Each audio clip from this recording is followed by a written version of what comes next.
This is John from Flint Talk Radio, and people who've been following the story here recognize Timothy Galbraith. How you doing, Tim? Good. How are you, John? Yeah. So today you called me in a kind of there's urgency there, so I figured we could come in right now because you pressed the issue. You really wanted to come in and talk. So let's talk. I mean, there's a lot of stuff going on in your recovery, and the other day you were in here with your brother, and I was just wondering if I'm curious because I want to get fresh. What's going on? It prompted you to contact me and really want to get the story out more. Or what? There's any kind of precipitating events you want to cover? Or? Events. I don't know if there's events per se. I can't actually hear. Okay. Okay, can't hear in one ear or just both at all? Or? All right, now I can hear it a little better. Okay, I yeah. can't hear me though. Okay. Well, you could probably. I don't know what's going on with that. If you can It's hear me, recording you should be able now? to call it. Yeah, it's recording. Yeah. Okay. I have always wanted to capture some of the realism involved in this, just to be. I guess I just wanted people to see, and I've done a lot, as you know. I've put things on Facebook that are pretty candid, pretty personal, and I've done a lot of things in an effort to kind of give people a glimpse of how destructive this has been, as well as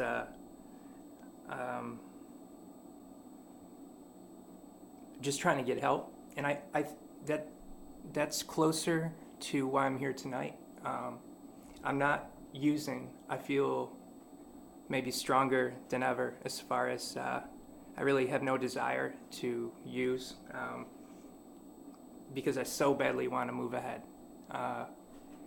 And I guess I just want to close the book on this chapter, so to speak.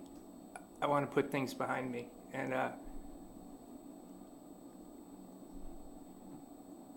No, there's something. I mean, this weighs on me. I'm curious, and if there's something that must have had, caused this kind of emotional connection or reconnect, or this kind of this.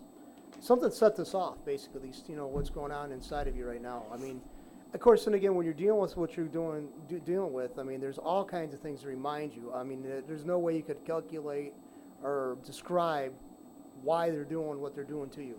So, is that what happened today, or? I'm just frustrated because, 5 months ago, I separated from my wife, and we've since divorced, and is 100% a result of my addiction and the fact that I just put the drugs before her, and I didn't give her really any reason to have any hope that I'd be able to beat it. She went into the marriage with not a lot of experience with people like me, and I know she anticipated a much different life. And I myself did as well. At that point, when we married, it had been less than a year since I had been to rehab. But I felt like I was progressing, and I just felt there was no way I would ever allow that to...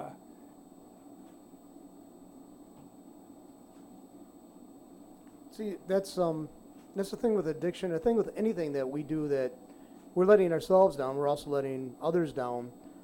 Is that we think we have a grasp on it.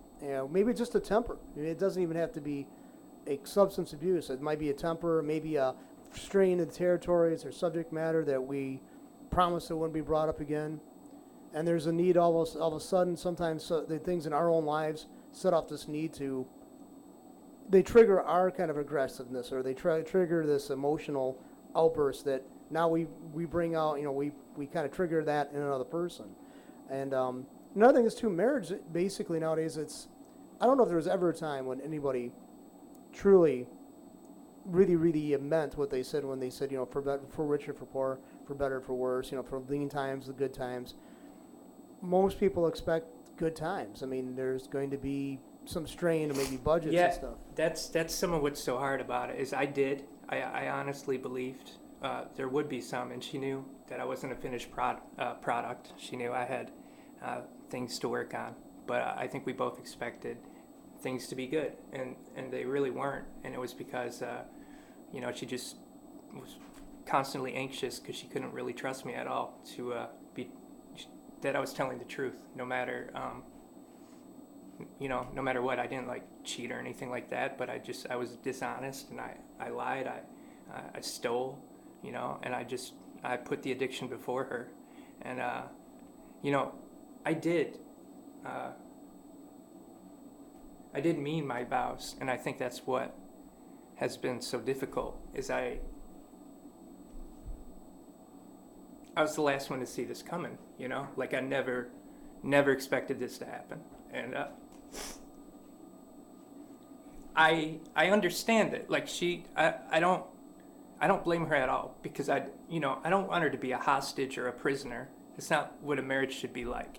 And I wouldn't want her to stay just because she had made some vow that she had since regretted. It's not what I wanted, but it's still devastating to see like how far I pushed her away, to just the tone in her voice, the look on her face, the last several times we interacted, and it was just awful. And See, and the basic, the pop psychology view of relationships is you don't go into them with any expectations.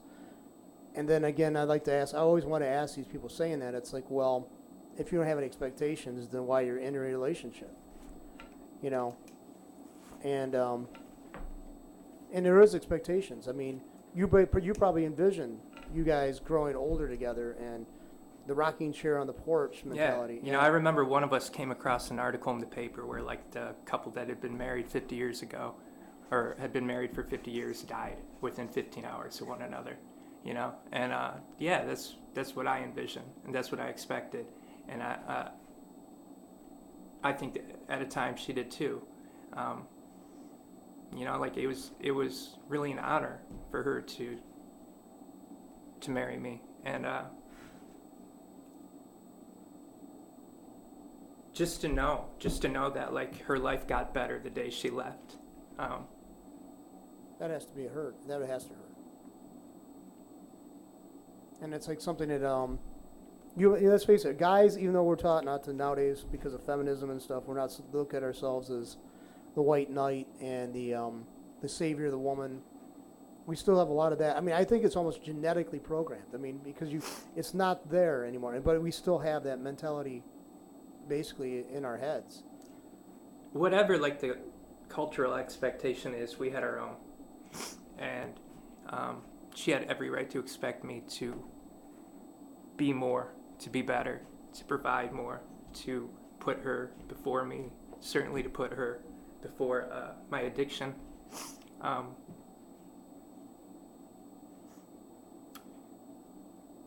Like I don't blame her. I don't blame her for leaving whatsoever. But after like 5 months now, it's been since we split, and maybe a couple since the divorce went final. Like I'm having a difficult time not only letting go of that and the guilt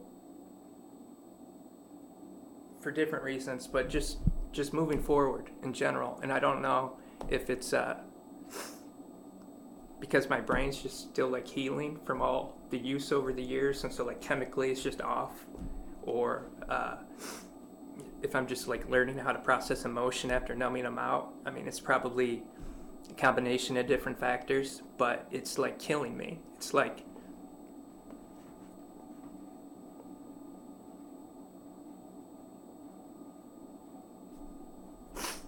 it's been probably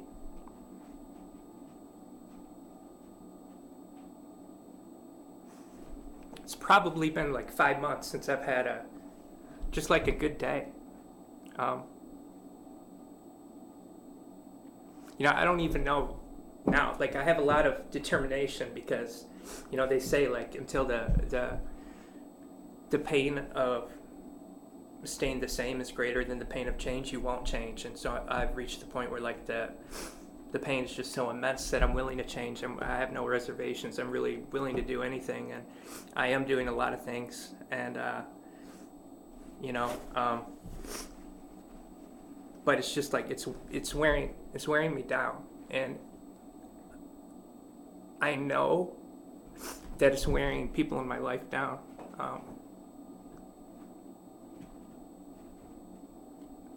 People who have been trying to help me just get through this and move ahead. And so I feel bad.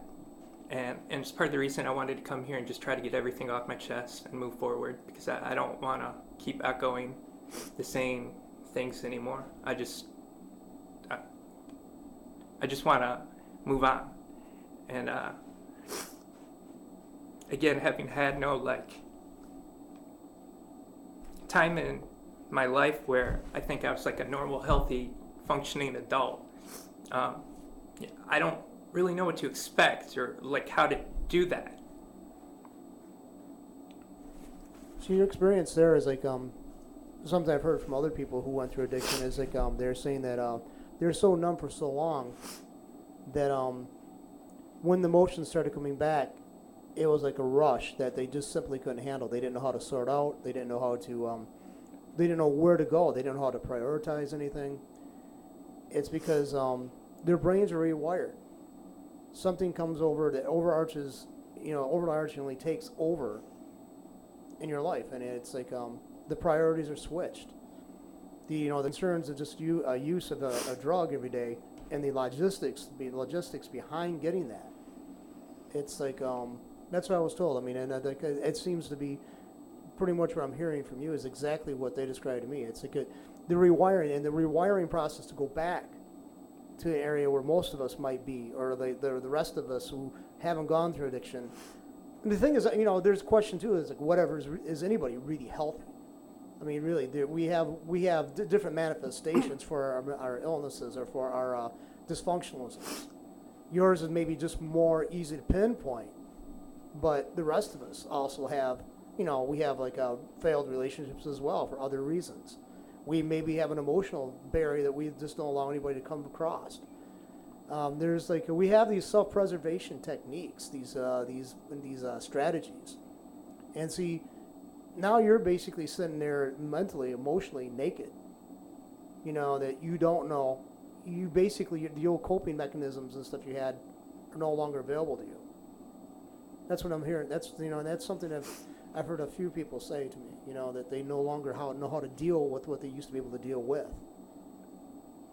Yeah, it's awful. I can say pretty confidently, were it not for my love for my son, I don't think I'd be here. I've never done any self-harm, but I fantasize about it. I'll imagine myself cutting myself for something disturbing, and it'll just play on a loop, a 5 or 6 second scene in my head, and it'll just play on a loop for a minute or two. And it's kind of everybody right now is aware that the ISIS beheadings of American journalists, and it's that kind of thing for me where it's just this image I can't get out, and I imagine it as being a relief, and I don't even know where that really came from, and I would never act on it. There's a lot of things I would never do, and I really truly believe intellectually that I'm going to get better, that this is the bottom for me, which is part of why I'm here. I want to record it and I want to remember it so I never come back to it. It's got to be painful though. I mean, it's you're basically make this at some point to the public, to other people, and there's going to be people who are well-intended. They're going to listen to it and feel emotional, and they're going to feel pity, which is, I guess it's I guess that's nice. They feel disconnected to us. They say, "Poor you," but then again, you can't live on that. You can't live on pity. You can't, and after a while, that's going to become an affront to you as well. That you don't want the pity. It is, and it bothers me. It bothers me in a way. Like I said, I've put so much out in the last few months that could solicit pity, and I don't want that. I plan my walk out of here, man. I'm not taking calls. I'm not taking emails. I'm not returning texts. I'm not checking in on Facebook. As lonely as I can ever remember being. I can't even imagine having ever anticipating this feeling or whatever. Yet at the same time, I just want to be alone. Like I don't want that. I don't need that. But I do feel like I need some help. And again, not to like quit using. I don't need rehab. I'm not about to do that. I spent a lot of time like working on things spiritually, and I don't know if maybe I need more help there. Some people tell me like I'm not connected like I need to be. Again, I don't know. I really don't want anything from anyone. I kind of would maybe like to think some people might understand me and what I've done a little bit better after seeing this, and maybe if not me, then other people in their lives, someone else maybe that has gone through what I've gone through or what I've put myself through, as well as others, and I'll help them with that a little bit. I'm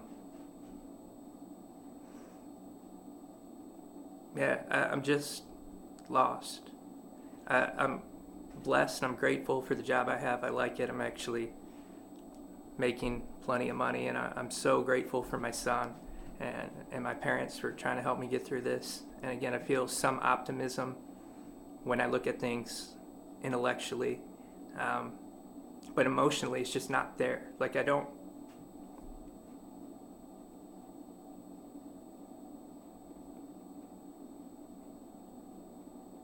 Maybe it's just the fact that maybe you don't want to simply deal with what you put yourself through. I mean, the only thing I can come up with the analogy is we've all accidentally hit ourselves or bit our inside of our cheek or something, or bit our tongue, and there's a rage there, and we want to slug somebody, but the pain's there, but we did it to ourselves, and totally inadvertently. We didn't intend to do that. But just, I don't know if you ever experienced that. You felt like a rage when you did something to yourself, and now you wish you could put it on somebody else. Yes, I do. I have a lot of self-loathing, a lot of anger, and I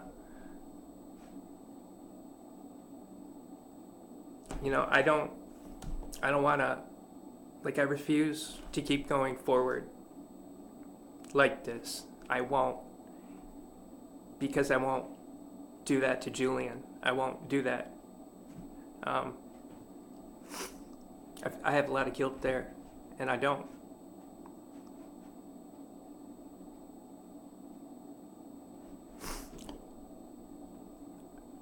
I won't put myself in a situation where I don't go home to him.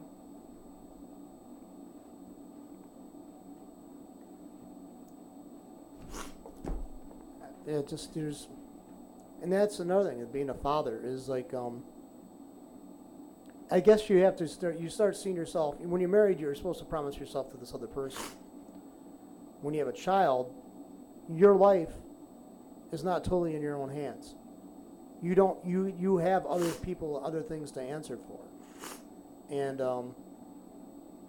when you feel like you let those people down, at some point, I don't know if it's going to be forgiveness or it's going to be time that you just put so much distance between who you are now to who you are at that other point. And you can actually sit there and say, I can live with what I did because I did everything I could to rectify it. But there's always going to be regrets, and they're always going to crop up. I've listened to people say in their interviews about their life, and they've had a checkered past, and they say they had no regrets. And I'm sitting there puzzling how people can say that when there's regrets at the end of my own every day. I should have done this. I should have mowed the lawn. I should have trimmed this. I should have done that. And when you're talking about relationships, that basically there's a fragility to relationships that we're not aware of, especially when they're younger. The people who are around us, a lot of times, there's no reason why they are. Just look at friendship. There's no reason why people should be. There's not one reason they can actually articulate why they're your friend, but they're still your friend. Now, if they can articulate it, how much of a friend they really are. Basically, is it a user relationship? When you're dealing with all these other emotions, and you let yourself down, you let these other people around you down, that has got to be hard. It's got to be raw inside. Yeah, it is, and it's the thing is it's all I wanted, I just I had what I wanted, and maybe that's part of why this happened, was because I wasn't working for anything. I wasn't striving for more. I wasn't striving to like care for and protect my family like I needed to be. I just took them for granted. But like I just, again, when I talk about those loops, like I just remember my wife, my ex-wife, saying to me that essentially my addiction destroyed her love for me. And I understand it, but I don't. Like, I can't ever, like you see this, like you see the stories, you see like A&E intervention, and it's like where was my intervention? Like where? There's nothing for me to go back to really and see like a fork in the road or anything like that. And that's just how my whole life is. Just this nightmare for like a decade of this life. And so when I think about the damage that this has done to Julian, the divorce, it's one of the most awful feelings I've ever had.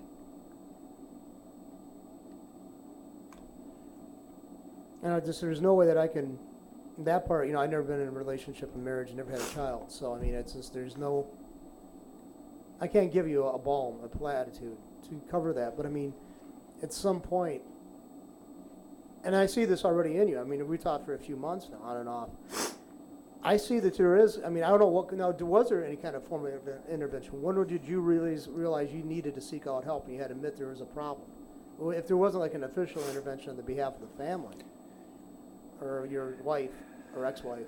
I don't know. Like, there's all throughout my life, there could have been one. I mean, I just managed. I never got like arrested. I never got physically hurt. So there was no maybe opportunity for other people to see how bad it was.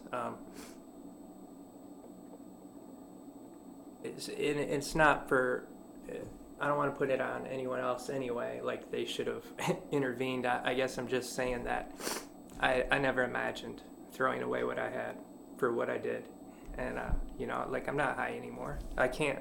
Those feelings are gone. Those drugs are gone. And with them, my whole world, my life. And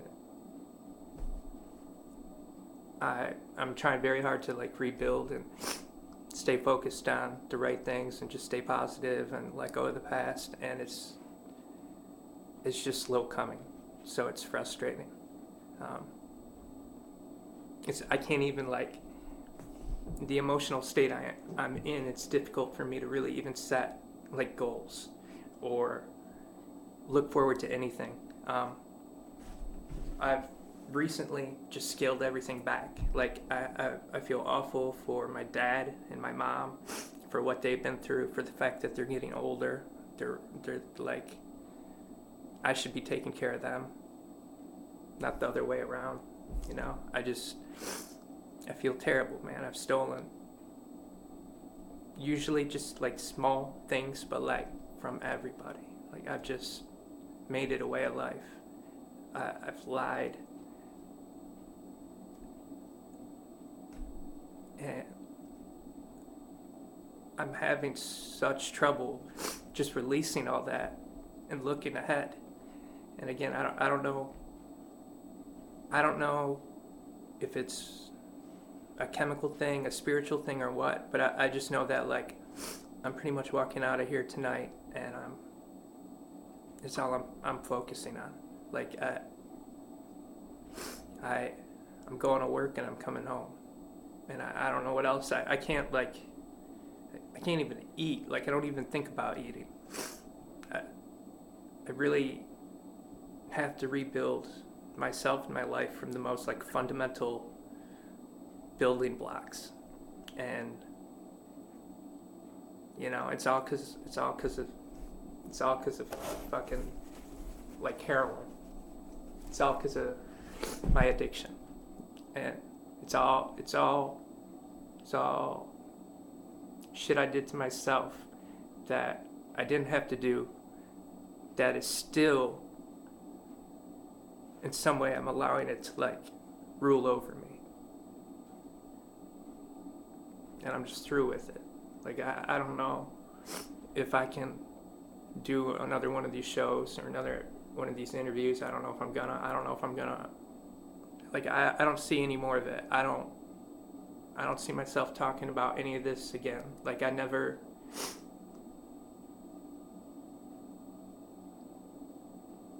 just want to move forward. I don't know how to do that. You can't. I mean, you can't do that and keep on beating yourself up emotionally. I mean, I remember one time I had a lot of anger issues going on when I was at college. This was only about 15, 18 years ago. And there was a college professor there. It was a friend of mine. He was a psychology prof. And he had some, I guess he had some past stuff in the past. He asked me if I was able to, like, travel. And I was like, well, I couldn't because it was kind of but there was a series of seminars they had. And basically what it was, these classes that they're offering to teach you how to be a human. And it seems like a lot of people know how to go through life and escape the problems, the pitfalls, and the rest of us have to have these real serious kicks to the crotch, to learn. And then it takes that to do that, for us to learn that. Because I personally shut out anybody else is saying, you can't do this, you can't say that. I did it anyway. So in some ways I can understand. I regret what I said and did, and I reacted, and I had to have my own way, in that sense, I shut off everybody's objections, the emotional value of everybody else around me. But at some point, I think you just basically, what's the saving point is also the point you can use to actually understand yourself is you are human. With all its frailties, with all the greatness that can actually potentially sum it up from it, you are human. And that's both a blessing and a curse. And if you can forgive, could you imagine yourself saying the roles are reversed, or it's very similar, parallel between you and somebody else, and they felt so much remorse that you're going through, and they're displaying this physically in an emotional way, and they were talking to you about what they did to you. Could you forgive them? It's too hypothetical. I haven't been on that end of it, I would assume, but I don't know. It'd be hard though, wouldn't it? Yeah, I mean, yeah, because there are times where I don't want to forgive anybody for anything, I mean, I can be an asshole, and I don't. Sometimes when I motivate myself, it's on the basis of I'm not forgiving anyone for anything. Then I'm holding them accountable for the most minor of things, whereas I expect to have some kind of forgiveness for far more nefarious infractions.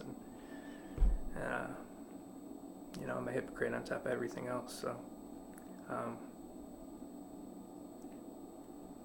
See, the thing is, my observation from what I've heard from you is, most of us have opportunities where we're going to see this stuff manifest in our own lives over a period of time, and you've either had the advantage or disadvantage, if you want to look at it, of having all the potentials of regret and have to deal with our own fallibility. You've had to just basically in a very brief time. Most of us have it spread out over a period of time, a lifetime. And a lot of that would be less painful to deal with. We might have suffered devastating setbacks, but one or two, and then it moves on. There's some good spell. Now you're dealing with everything all at once. And that would make anybody feel overwhelmed. I mean, I don't know anybody who wouldn't feel overwhelmed by that. yeah. I don't know if that's any helpful, but I mean, the solace I can say is that anything you did in your own lifetime, this probably hasn't been done by somebody else. It's been done by other people. And maybe find people who have gone through very similar things and see how they got over it.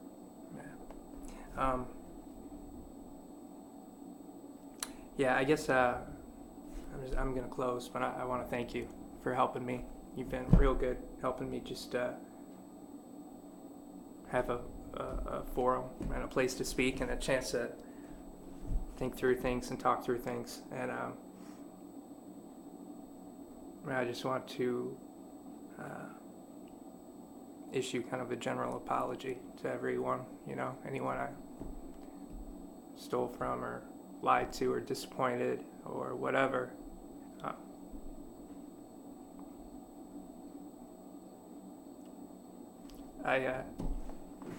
I'm sorry. Yeah, so again, thanks, John. And You're welcome. I believe that's the end of season 1. We'll see if there's a season 2.